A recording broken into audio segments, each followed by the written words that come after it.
So, ayan siya mga katropops, ano? Easy Ride 150N from 3 wire. So, kaya pala ayaw gumana yung signal light ni Pops kasi sira na to. Ayan, pinalikot ko na lahat-lahat. So, nung nagpalit kami ng 2 pin, ayun, gumana na yung signal light ni Pops.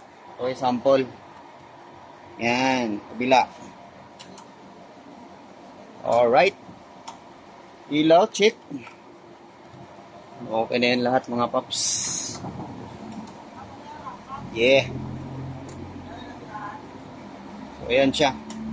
So, kunting idea lang mga katropops, no? Itong B is ito yung kulay black. Ay, kulay, gray. Tapos itong L is yung kulay black. So, dun ka lang magkakabit. So, yung green, itong green na to, wala na to, disable to. So, dito ka lang mag-focus sa dalawa na to. Sa gray tsaka black. Okay, so hanggang dito lang mga Pops. Ride safe sa lahat.